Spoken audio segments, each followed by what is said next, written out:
Hey, I'm back. So this time I wanted to make a little voiceover to explain very briefly the process because images will speak for themselves.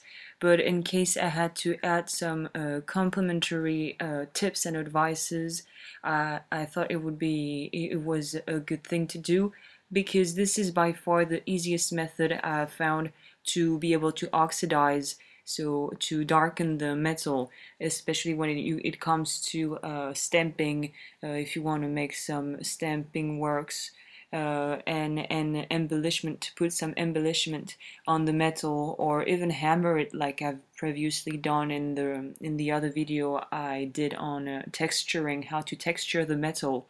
It's a great way to make all the details come to life and be in a way enhanced. So it's really fairly simple to do. It's actually super simple to do, and I thought that I would make a small video about it because it saved my life at times when I didn't have any special tools, and it's way less expensive and way safer than using sulfur to oxidize the metal. You don't have all the counterparts that goes with it when it comes to safety or the way to do it, or even where to actually purchase the sulfur.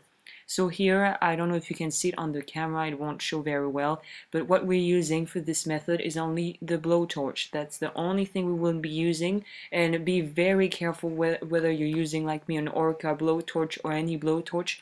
Only open the gas, do not open the oxygen flowing in, only the gas, to have a really thick flame. And as you can see, we can see that there's a bit of smoke coming at the top. That's what we want. We're going to be using this smoke to darken the metal, to smoke the metal.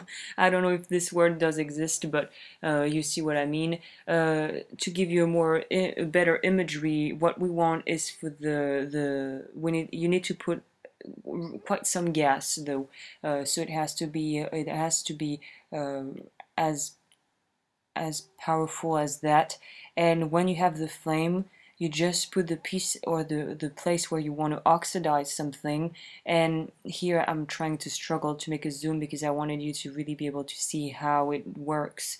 And here I found a decent kind of zoom. So the only thing, it's really easy. You just have to put the flame, let the flame somehow lick the metal to give you a more direct imagery.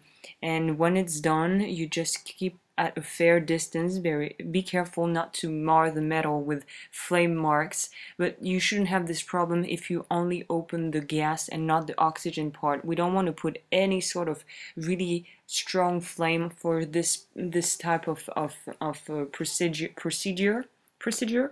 We want to keep the flame very low, very neutral, and it's just a means to get the black that we want, like that.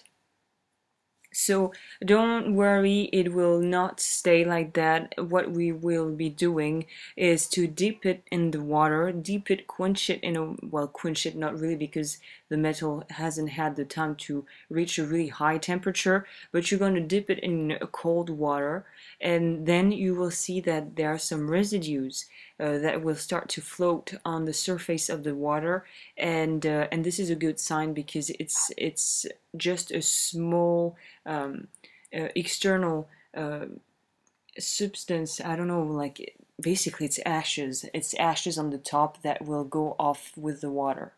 So here I've dipping it in the water.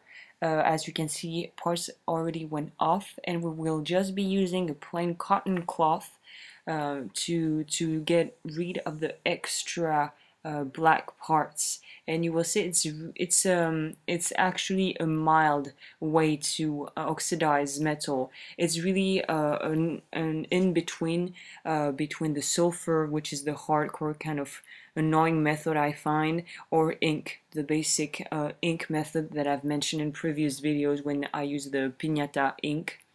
So this is the in-between, my go-to for when I'm lazy and I just want a mild oxidation. And as you can see, it's efficient, it does the job. So yeah, I thought it was a good thing to show you. So I see you around for another video. I don't know when. Bye bye.